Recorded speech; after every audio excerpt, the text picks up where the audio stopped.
Welcome to a glorious day to send their cars out for the first time. This fascinating Hermann Tilke designed track has a number of tight corners and a 180-degree bend. It provides the team with a range of driving challenges.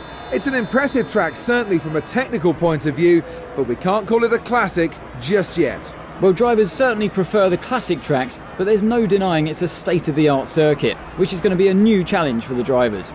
It's quite technical in places, with 12 right-handers and 6 left-hand corners, and the drivers will need to get up to speed quickly to maximise their chances here. Today will have even more significance for Daniel Kvyat, getting to drive in front of his home crowd here in Russia. Absolutely, and what an impressive young talent he is.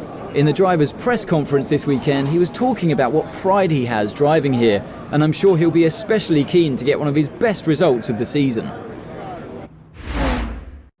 What is going on, guys? Over here. Welcome back to my F1 2015 career mode. We're back with part number 15 today at the Russian Grand Prix, and we had a very tasty Japanese Grand Prix last time out. So if you haven't seen that yet, I uploaded it only an hour ago on my channel. So if you haven't seen it, this is your chance. Pause the video now and go check it out.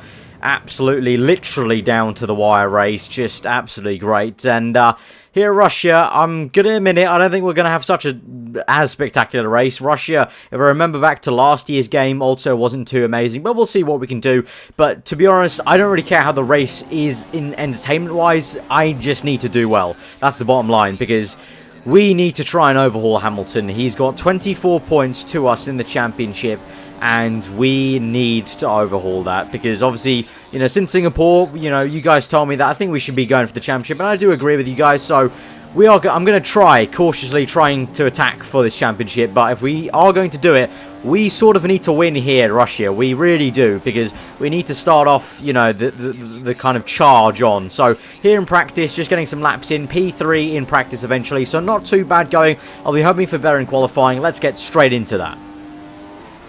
Welcome F1 fans, where qualifying will be starting in the next few minutes as the teams prepare to get out on track at the Sochi Autodrome here in Russia. It's really difficult to predict who might come out on top here in Sochi today. I really believe it can be anyone's race this weekend. But am I just sitting on the fence, or do you agree with that? Well, if you're allowed to sit on the fence, then so am I. To be honest, it's hard to say. This is a new circuit for the teams and drivers. They'll have some data, but it's going to be down to whether they place more emphasis on qualifying performance compared to the long-run pace. So here we are for qualifying for the Russian Grand Prix, and as I just said before Crofty introed the qualifying, we need to do well here, and as I said, we actually really just, the simple fact, we need down into the turn 2. I was about to say turn 1, but turn 1 here at Russia is actually that little kink on the main straight, which never kind of made sense to me, even from last year's game, because it really isn't even a turn, so I don't even know why they class it as turn 1.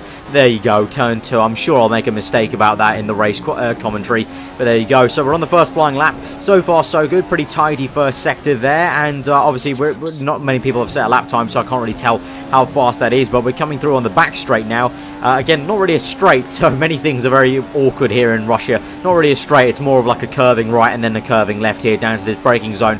But we need to charge for pole position, and in practice on the prime tyres I wasn't feeling too amazing, but let's see what this is going to be on the soft tyres, and it is going to be pole position, and I think that is a pretty competitive lap time. That looks like a solid lap time, and I think that is going to be enough for pole position today at Russia. What a day for the team and Sebastian Vettel. He's put in the fastest lap of the session, and he's on pole. Well, he really pulled that one out of the bag. A very good result, and one that they'll be looking to build on for the race tomorrow. Here we are in Russia, in the scenic Black Sea resort of Sochi, where this purpose-built track is described as one of the most impressive tracks on the Formula One calendar. Welcome to the Russian Grand Prix. There's nothing better than starting from the front row of the grid, and it should mean that Sebastian Vettel is favourite to win today's race. It's certainly better for a driver to be out in front, as they're able to drive without having to contend with the dirty air and overheating caused by being sat behind another car. Lewis Hamilton described the win last time out as one of the best of his career. With the strength of that Mercedes this season, he has the perfect tool at his disposal to get more race wins. Well, we all know how good Lewis can be when his mind is in the right place. He can be really hard on himself though when things don't go his way, but when they do, he's pretty much unbeatable. So here we are for the grids for the Russian Grand Prix in pole position, and I am here to make up for Japan. I need to get Hamilton back, because that race is still eating away at me. Man, that was an annoying race to end with, but we are going to try and do better here in Russia. We're on pole position. Can we convert it? Let's see. We're going to go towards those 5 red lights for the Russian Grand Prix. 5 races left in the championship. Can we make a difference? We go to 4, now 5, and we're off straight away. Rosberg, you can see on the right-hand side, shooting past me now. He's got a great start. We're in second. We're holding second. Raikkonen into third there. We're going to get a tow on Rosberg here. It looks like he's got a very high downforce setup compared to myself, and we go steaming past him into turn 2. I nearly said turn 1 again, but we're into turn 2 in first place. Hit the apex. Looks like Hamilton has now got Rosberg, so both Mercs fighting and scrapping away there as we cut later on into lap 1 through the final corner. Obviously, we're going to come through with a purple lap time because we're the first to cross the line. But as you can see, we're already building a gap to the Mercedes guys who behind us are starting to fight. So that is really going to make a big difference to how we can try and get away from the Mercs. So they start fighting, then that's our opportunity to just bolt like a rocket, like Sebastian usually does in back in 2013 in his Red Bull era. But yeah, let's talk about the start. That was really ridiculous, actually. It looked like we had such a low drag setup compared to Rosberg. I think I ran about 3.2 wings in the end in qualifying, so definitely Rosberg setting a much higher downforce package than I did. Maybe it helped him for qualifying to get second place through the corners, and obviously we know that Mercedes power unit's pretty good, so in qualifying it would have been fine. But I guess in the race, full fuel, definitely my low drag setup is helping, and that's something I've noticed in this game quite a lot, guys. If you are maybe struggling for setup wise and stuff like that, I've noticed definitely, and also the likes of Noble299 in his setup videos have already noted that it seems like this game definitely rewards low drag setups, and definitely you're making up a lot more time in this game on the straights than you do in the corners. So even though you may be understeering corners, it may be more worth to set lower wings, because then you can gain so much more on the straights. And definitely worked out for us today there with Nico Rosberg. We're in first place at the moment in the driving seat, onto lap 3 through turn 2 once more, and the gap is ever growing. Hamilton there, you can see, is fighting with Rosberg once more, and I'm hoping for a calm race. Obviously, the Mercs are going to be pretty strong, so we'll have to be wary of that. I think it's a one-stop, so we'll have to be wary of how they go on the prime stints, because in practice, the prime stint didn't go great for me, but we need to hope that we can just keep a calm, steady race. But here's the replay of the start. Now, you can see Rosberg did get me straight away. Raikkonen in third. Hamilton out-drags Raikkonen there to turn 2, but I out-drag Rosberg. So Hamilton there seemingly with a lower drag setup than Rosberg, because he's able to out-drag my teammate, but I out-drag Rosberg. So here's Rosberg's start. Obviously, brilliant flying start from the AI. Always one AI without fail overtakes me on the start. I still haven't been able to nail the start. I don't think there's any easy secret about the start, but I'm gonna have to try and find out soon. But yeah, I'll get back into him on turn 2 into first place. Hamilton then does a little switch back to Rosberg into turn 2 as well, and then later on onto lap 2, this is Hamilton in the slipstream Rosberg coming from quite far back.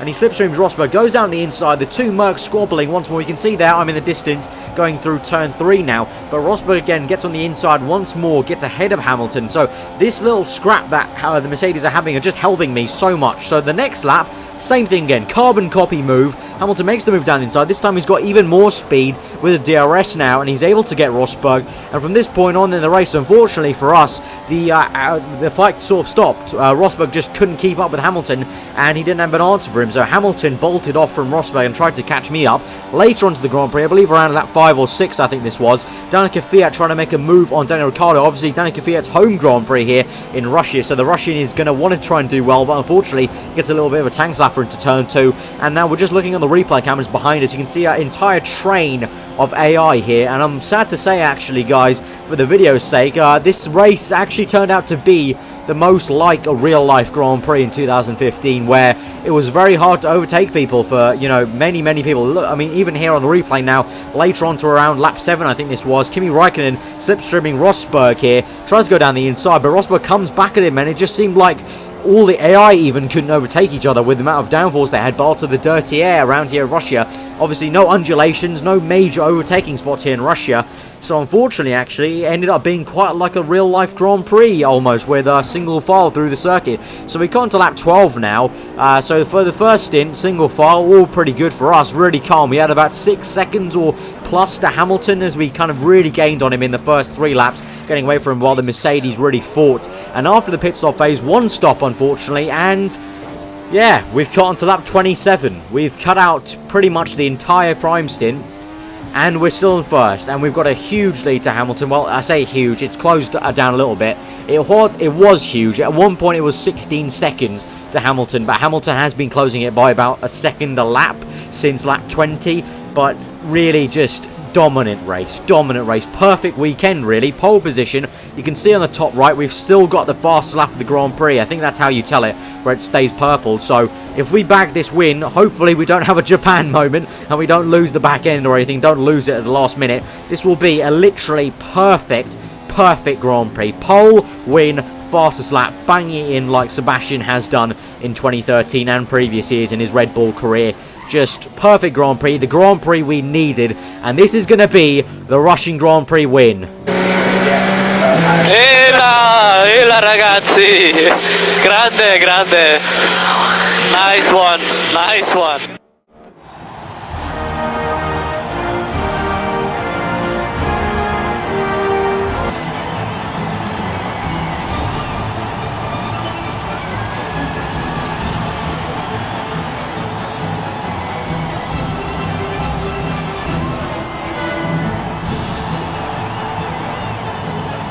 The Tifosi will be delighted with that result today. No one can match the Ferrari as they stormed home for the race win. They have been working really hard, and today they got their reward. Superb work from both the team and its driver. That's it for today's Grand Prix, and from Ant and I, it's goodbye, and see you again next time. So a fantastically dominant win here at Russia, and I'm just going to say it, Russia really lived up to its name of being boring. I'm going to say it, I'm sorry if you're from Russia and watching the video, but the track is not the best. It's not the best. No undulations, no real big overtaking spots, and the dirty air here, seemingly, we didn't even get any action with the AI like we did in Monza, unfortunately, but that is a crucial win nonetheless. It doesn't matter how the race went in terms of entertainment factor. For me, the result mattered a lot, because if Hamilton keeps on getting second like this, and I come first, that's only 7 points I'm gaining on him, and we've got 24 points before this race to him, so 7 points a race, which means we have to win